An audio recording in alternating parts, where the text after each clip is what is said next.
I'm Chang, Mayor of Taipei City. So first of all, I'd like to express my gratitude to the Harvard Kennedy School, the Bloomberg Foundation, and the Fairbanks Center for the invitation and arrangement. Of course, I'm also flattered that I'm more appealing than tonight's Red Sox game against Baltimore Orioles. Not everyone may be familiar with Taiwan, but we all certainly live in a world driven by TSMC technology. Not everyone may have visited Taipei, but I'm sure we've all heard of Din Tai Fung's dumplings, 小笼包. So Taipei is a wonderland. You can find bubble tea for only $2 US dollars. And you can have delicious fried chicken cutlet for only $3. And almost everywhere in Taipei. So you will soon realize that the people in Taipei are friendly, welcoming, accepting, a spirit that has been passed down for 140 years. Some have described the United States as a melting pot, while I believe Taipei is more like a hot pot. So have you ever tried hot pot for dinner before? I believe so, huh? So it comes with diverse ingredients and rich flavors. Young people come of age at the Confucius Temple in Taipei. The presidential office is a Baroque building left from the Japanese era. The Dutch and Spanish once came here seeking their roots.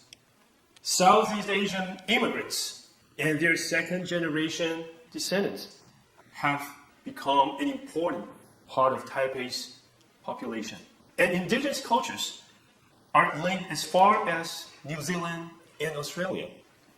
This is a city that is both traditional and innovative, Eastern and Western, a truly diverse metropolis. As the mayor of this diverse and inclusive city, I would like to share with you a photo. So this is a cosplay photo of me as a character called Zoro from the Japanese anime, One Piece. And it was taken at the Taiwan Pride 2023. So before Taiwan became the first in Asia to legalize same-sex marriage in 2019, Taipei had already held our first Taiwan Pride back in 2003. To this day, you can still see the rainbow-colored tiles in front of Taipei City Hall, which is a symbol of our city's pride. A good hot pot offers you a variety of textures and flavors. Taipei is the same. Our friendliness and inclusiveness cultures allow individuals of different ages, genders, ethnicities, and cultures to live comfortably and to express themselves. So if you want me to sum up all of the above in one word, I would say democracy. Democracy is the DNA of Taipei. We continue to deepen our belief in democratic resilience, while some have described our democracy rambunctious. But I like to think of it this way. Democracy is like a spicy hot pot to people in Taipei. It's not perfect. Its spiciness may make you sweat. But you keep coming back for more. And if you dig in for more, you'll realize there's more in it. So we believe that democracy, freedom, and rule of law provide the bedrock for sustainable prosperity. Through the bonds of democracy, our hot pot remains ever fresh and never runs dry.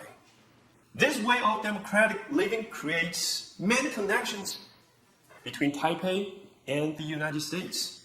For example, voters in Taipei often ask themselves former President Ronald Reagan's famous question, are you better off than you were 4 years ago? As mayor of Taipei, I have been impressed by former President Barack Obama's view that there's not a liberal America and a conservative America. there is the United States of America. This spirit is also a cross-party consensus within Taipei and the foundation of policy discussions. We may debate intensely, but we always move forward together. This is our robust democracy. The strong cultural ties between Taipei and the US are evident everywhere. Roosevelt Road, which connects many key official institutions, and National Taiwan University, is named in honor of President Franklin Roosevelt. The MacArthur Bridge, connecting Taipei with nearby Keelung City, commemorates General Douglas MacArthur.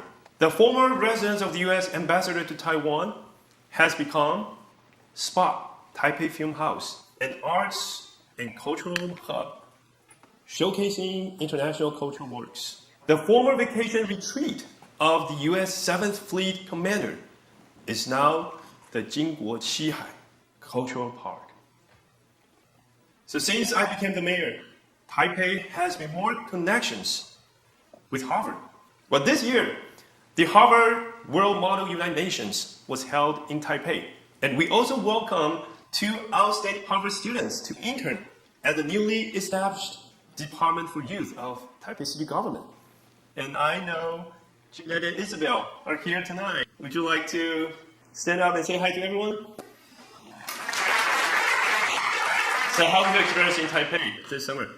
Fantastic. Fantastic! We heard it. Before coming to Harvard today, I also had a chance to meet with Michelle Wu, the mayor of Boston City. Her parents were both born and raised in Taipei. As a father of 3, I presented her with a commemorative card from Taipei Parent-Child Center. We talked about how to build a family-friendly city and also compare notes on how to build a resilient city for our future generations. Whether it's in response to natural disasters, extreme weather, or everyday risks, we invest significantly in reinforcing Taipei's resilience and safety. A concrete example was the 7.2 magnitude earthquake that hit Taiwan on April 3rd this year. It's the most severe one in nearly 25 years. On that day, within 5 minutes, my team and I were all mobilized and prepared to respond. Even though the earthquake struck right during rush hour. In Taipei, wherever the mayor is, it is where the Emergency Operations Center is. This incident highlights a common challenge faced by all cities: aging infrastructure. Let me share with you. Over 72% of Taipei's buildings are over 30 years old. There was a research report indicating that if a magnitude 6.2 earthquake strikes directly Taipei, more than 4,900 buildings would collapse. Earthquakes strike without warning, so urban renewal is essential for enhancing resilience. So since last year, we've rolled out 8 urban renewal policies, including an incentive measure called Disaster Resilient Urban Renewal that offers a 30% bonus floor area ratio for buildings that meet criteria in 4 design areas: earthquake resistance, green building, smart building, and accessibility. We hope this will encourage public participation in urban renewal and lead Taipei toward our dual goals of achieving net zero emissions and becoming a safer city by 2050. Another example I would like to share with you is Taipei's original drainage design. Only handle heavy rains of less than 78.8 millimeters per hour. It has become gradually unable to cope with heavy rains in extreme climates. After thorough research and discussion, I made a decision to allocate $200 million over the next 5 years for flood control projects. This will increase the city's rainfall tolerance by 13%, amounting to 88.8 millimeters per hour. We also focus on disaster prevention education, enhancing both the physical and mental resilience of the city. In addition, I believe that every great city is measured by how well it treats its pedestrians. through coordinated efforts across departments. We have designated this year as the Taipei's Year of Traffic Safety, aiming to reduce traffic fatalities by 10%. One notable example is the redesign of the traffic markings outside the baseball stadium in Taipei. As you can see in the pictures, the green pedestrian refuge area and the organized traffic flow lanes have significantly improved pedestrian safety. And this has earned the local positive feedback and the nickname Picasso markings. Speaking of Picasso, while he may be seen by many of his time as too futuristic, Taipei aims to be a future-oriented city. We are fully committed to making Taipei an AI-driven smart city. 92% of the world's most advanced semiconductor manufacturing capacity is located in Taiwan. Beyond our critical role in the AI supply chain, Taipei gathers the best talent from across Taiwan, which is why AI giants like NVIDIA, AMD were drawn here. And just yesterday, we released the AI operational guidelines, marking a key step in integrating AI into municipal governance in Taipei. Taipei is the first city in Taiwan to have our own AI policy.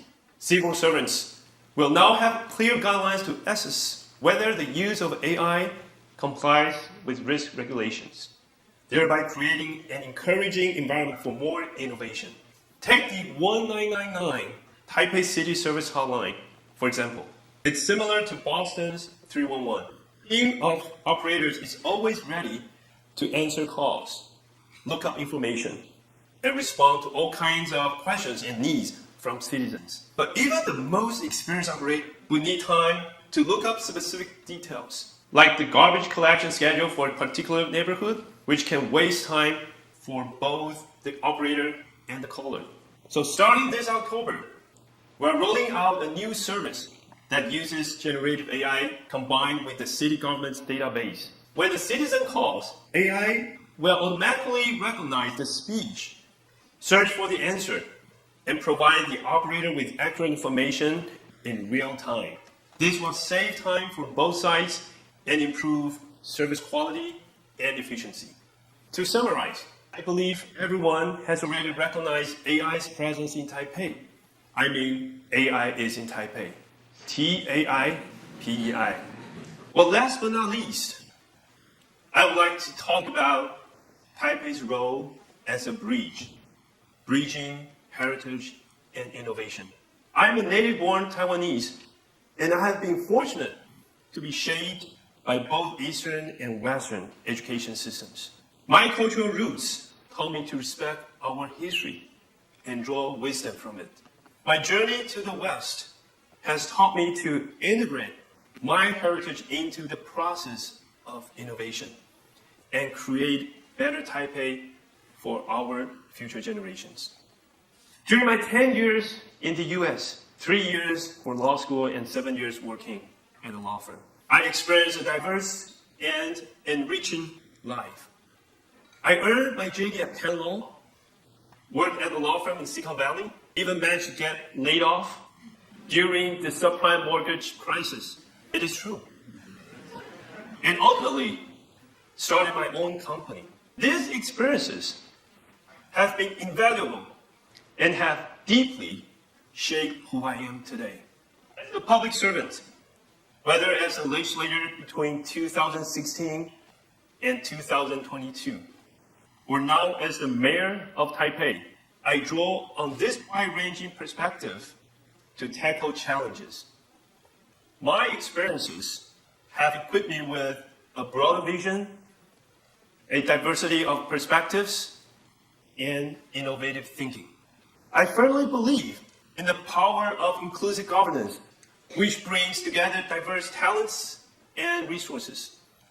More importantly, it empowers us towards a resilient leadership to address issues such as declining birth rates, aging urban infrastructure, and extreme climates.